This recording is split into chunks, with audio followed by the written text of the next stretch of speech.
Hello and welcome to viewers of Good Morning DRC TV. Today is Tuesday, the 13th of May. I hope you are doing well wherever it is you are watching this. I'm very good, and I'll just basically crack on with what I have for you as an update on what is going on in the Democratic Republic of Congo, DRC, my beloved country. So we start with the deal that is obviously with the US and the DRC. So what is the update on that? I'll just basically let you in on that. Okay.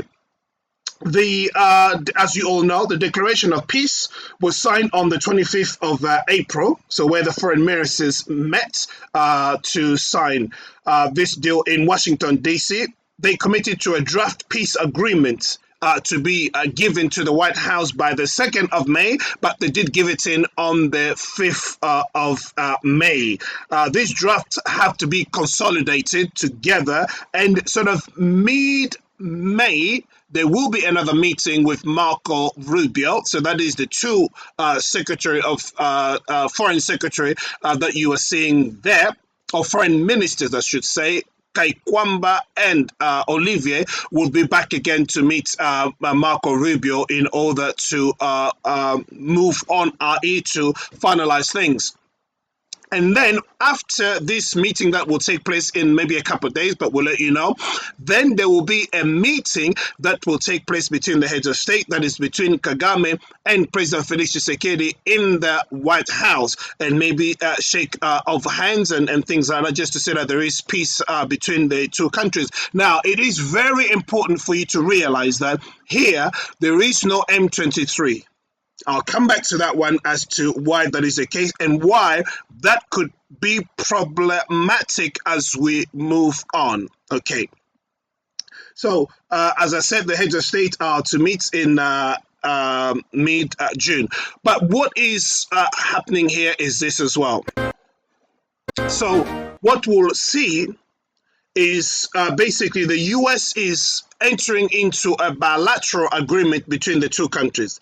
That is the DRC on one hand and and Rwanda on the other. So these agreements that the US is entering with both countries is based upon the peace agreement, because the US wants to invest in that region, but it cannot do so unless there is peace.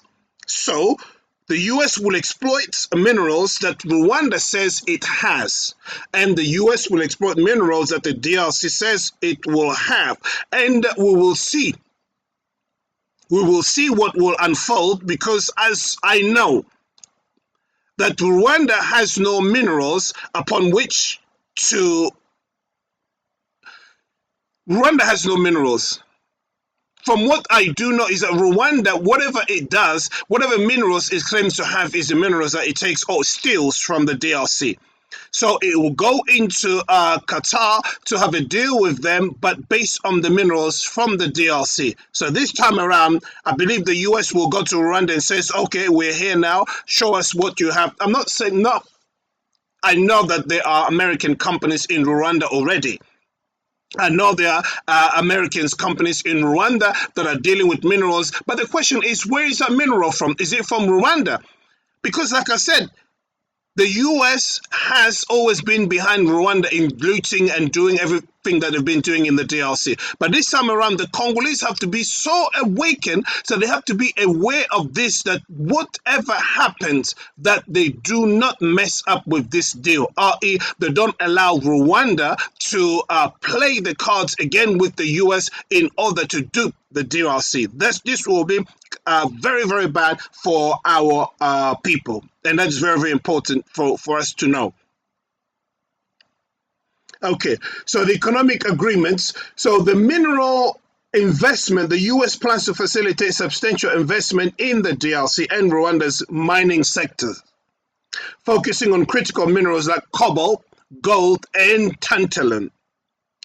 And in order for this to happen, there is a bilateral agreement. Finalizing bilateral economic agreements between the US and each country is a prerequisite for the peace deal.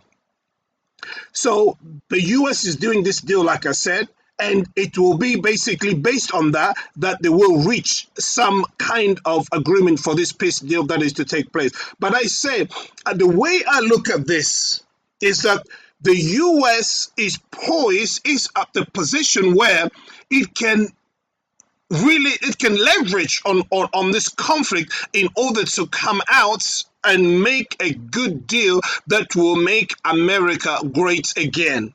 Not the DRC, definitely not the DRC, but will make America great again, because that's what they are after. They are looking for this, as you probably know already, that the US has reached an agreement on minerals in Ukraine. So when we are looking forward, all this that is happening, we need to understand that America wants to maintain, or at least still be ahead of China in terms of being a superpower, which America is a superpower in decline. We need to understand that. And China is a rising superpower, and it is already a superpower.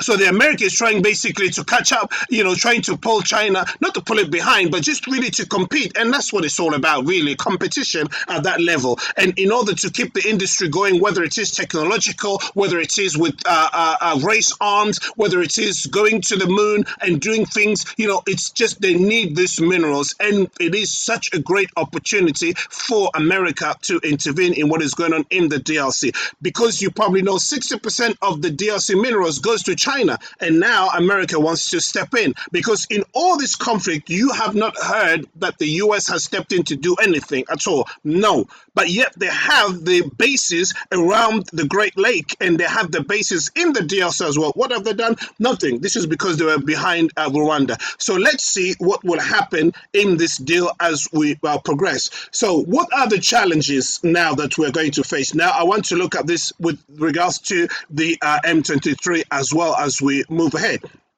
So the rebel group, which is obviously Kagame's arm, or Kagame's militia group in the DRC. So the M23 equals Kagame. Okay, so the M23 rebels allegedly not allegedly, but they are backed by Rwanda, are not part of the Washington talks. And I'll tell you what is going on there, what is being played at. They are not part of what is happening in Washington. Separate negotiations with the M23 are ongoing in Doha, but have faced difficulties, including disagreement over prisoner release and trust-building measures. All right, so the M23, they said they are not concerned about what is going on in Washington. Here is basically the problem. The M23 is, according to what is going on, considered as a rebel group that is Congolese fighting in their own country. But we know this is not Congolese. This is Rwanda's militia group in the DRC. This is started way back with the AFDL. Okay, so they took Laurent Desire Kabila, who obviously worked for Rwanda, and this same AFC, AFDL, was basically became CNDP, and then it is the same CNDP that became obviously the M23, and you have also the RCD Goma of Azarias Rubera. So it's basically the same thing that has transformed itself over the years, and to the point where we are today. So we need to understand that this this M23 group we're talking about is the same militia group that Kagame started way back in 1997, that has basically transformed itself, has taken different names, and now it is the M23 group based on the agreement on the 23rd of March 2009. But it is the same thing practically. So now it has now adopted the AFC of Nanga, which is obviously of Kabila. So Nanga is just basically a someone who coordinator or somebody who represents Kabila. So you have these two if you like, two groups that have merged together. They are fighting within the DRC, and they have agreed, they have worked on this with Paul Kagame and Museveni and Ruto. So I'm not saying that M23 is Ruto's work. No, it is Kagame, but Ruto is helping Kagame do what he wants to do, and Museveni has long been a mentor of Paul Kagame. So what they have come up with this plan so that they will now use the M23 and the AFC as a front. But behind all of this, it is Rwanda, it is Rwanda's military, and it is Rwanda's soldiers, and that are basically backing this up. Because right now in Goma, there are Rwanda's troops that are there, and they are the ones that are causing terror and the different problems that we are facing there. But once this agreement is signed and everything, they will come up, they said, okay, now Rwanda is going to leave. And somehow they will show us vehicles and trucks and full of military equipment that is leaving the DRC to say that Rwanda is now leaving the DRC. But what we know, it is a lie, because that will happen. But at night, they will come back again, and then they wear the uniform that the AFC or M23 is now, I believe they're going to have their own uniform. But Rwanda will wear that uniform, or their militaries will wear the uniform. They will pretend to be from the DRC, as they've always done, but it will be Rwanda's troops. We know how these things work, and this is what is going to happen. So right now, the M23 said they are not involved in that because it seems like that doesn't concern them. Well, the conflict that is going on in the DRC is Rwandan based, is Rwandan backed, is originated from Rwanda, originated with Paul Kagame. So we'll see basically how these things will unravel. But it is a dangerous situation, because while in this agreement, the Rwanda is going to ask for the security threats that they've been pretending about all along, i.e. the FDLR, and then they're going to talk about the refugees. These refugees that we know is basically families, that is Rwandan's family that Paul Kagame is planning, and Museveni, that they're going to bring to the DRC so they can basically plan to take over, and then later on so they can declare independence, or at least, yeah. So this is basically the plan, that later on, these families that they're bringing in, including those that are already there, they will basically become the family that will claim independence from the DRC. I hope I've made myself clear on that. So the peace agreement requires Rwanda to withdraw any support for the M23. Okay, and for the DRC to address Rwanda's security concerns regarding hostile militia operating within its borders. Rwanda has already invaded the DRC, as I've always said, 4 times. They have been unable to do that. Now, I don't know how they're going to achieve this, but we will see, obviously, how these things unfold. Who are going to watch all of these things happen? So, oversight of mechanism. So, a multinational oversight committee, including the US, Qatar, France, and Togo, has been established to monitor the implementation of the peace process.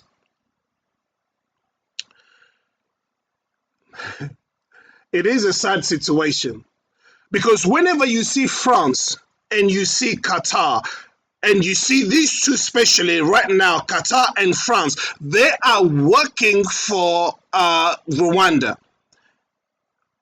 They are working for Rwanda. France has supplied Rwanda with everything that it needs to bring the Congo to its knees. Macron has done a lot of damage to the DRC. This is the reason why I am working, and I am trying my best to get us as a country to remove France or French as being our language. We don't want to have French as our language in the DRC anymore. This must change. We don't want to have French in the DRC anymore. I am really pushing, especially because the US now is going to do business a lot, invest more in the DRC.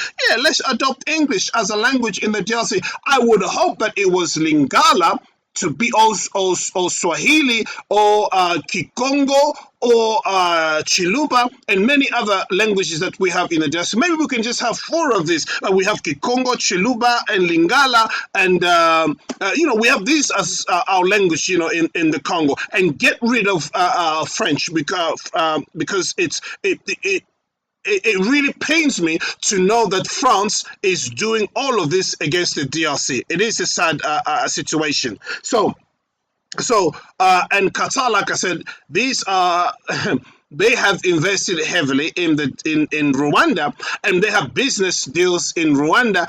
And the Rwanda has pledged our minerals to Qatar in order to borrow money from them so that they can obviously get the minerals which they don't have. But that's the situation anyway. I've got to move on. So, in summary, while the peace process between the DRC and Rwanda is advancing with the US facilitation, significant challenges remain. The upcoming mid-May meeting in Washington is critical for consolidating the draft proposal into a final agreement, with the goal of signing the peace accord and related economic deals by mid-June. So this is basically where we stand at the moment in reference to the US deal. But like I said, I am eager to know and to find out what is actually involved in this deal. But when you look at what is going on the ground right now as we speak, the violence that is taking place, you begin to ask yourself, like I said, it's just their strategy in that it's no longer Rwanda, but you look at what is going on.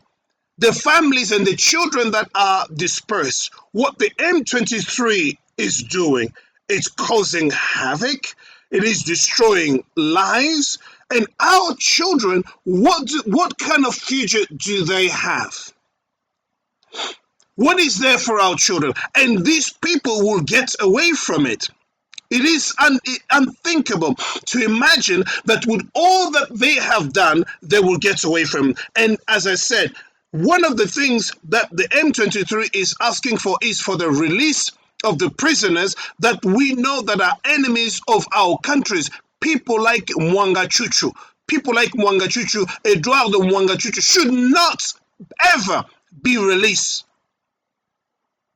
because of the atrocities that they have committed in that region. They shouldn't. And when you look at the site or the Rubaya mining site, for somebody like Mwangachuchu to get a hold of that and to be able to arm and finance the groups, the militia groups, and all that happens in that region is terrible. Who's paying the heavy price? It is our children. It is our children. They're paying a heavy price. So what future do they have? Because they're moving from one place to another. They have no place to call home. These children are troublesome. They're going through things that will take, I don't know how many years to really get this out of their minds. It's a terrible situation that we find ourselves in. This is very sad for the DRC. And we have to know that the world turned its back on us. And many people, when they come here, they place comments such as, oh, why don't we get the African countries to help us? Why don't we get this country? All these countries, where were they when Kagame was doing all of this? Where were all these countries, so-called countries, African countries? Yes, they were all there 30 years. They are seeing children being killed. There are mothers and children that are basically being driven from their home. They have no place to stay. Where was the African Union? What were they doing? What is all of this? And so now it's like, oh, President Tshisekedi has done something wrong for turning to the US. That is somehow, when you think about this, that is stupidity. I don't agree with that. Why shouldn't he go to the US? You had all these African leaders, you had all these African countries. Why didn't they do something to stop all of this happening? Why? Where were they? Many of them were really pretty much involved in what is happening there. They wanted to loot the country, take what belongs to us, and they also participated in one way or another in that conflict that is going on in the DRC. So right now, we cannot wait and say, oh, look, so now we are Africans. Now we are Africans. We should gather together and gang up so we can stand against it. It's you know, to some degree, it frustrates me at times, really, to see the attitude that many African leaders also have. Recently, here, you see what Denis Sassou Nguesso is doing, Congo Brazzaville. You see what he's doing. You see what Obasanjo is doing in the DRC. You know, where were they? What are they doing? And so you can see people, families living in tents like this. How long will they live like this? What kind of lives is this? Why is Congolese people, why are we letting, you know, these things happen to us? Millions of people living in camps like this when they have their own country. But yet Kagame wants to get rid of them, to take their territories and give it to Rwandans, and also begin to build his own empire there. What is going on? This is not right.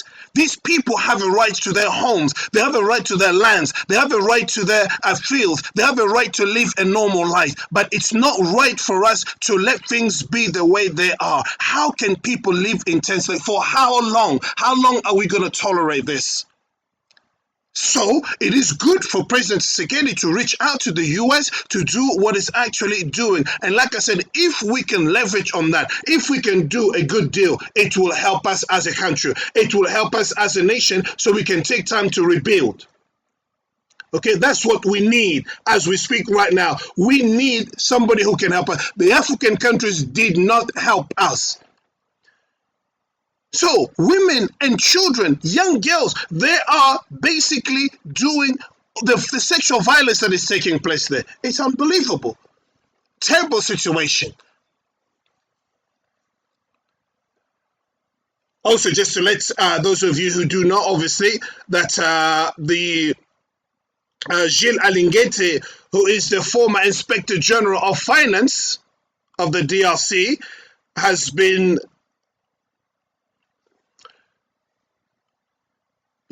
officially retired by the president decree.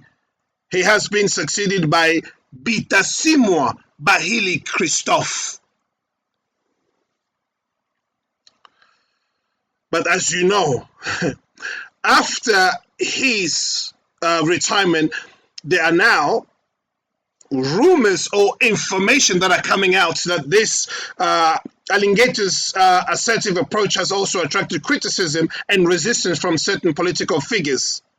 So 20 million of what is known that the money that he has also embezzled while he was in his position, so to speak, but it has to remains to be confirmed that that is the case. But he has been succeeded by Bitasimwa. We will see what happens in the DRC when you talk about millions and millions. All that is basically vanishing, and this it is a sad situation, state of affair. But like I said, you know, something that we have to work on. Let me invite you, if you have not subscribed, please do subscribe. Give me your comments, and I look forward to seeing you in another video. Take care of yourselves. Bye bye for now.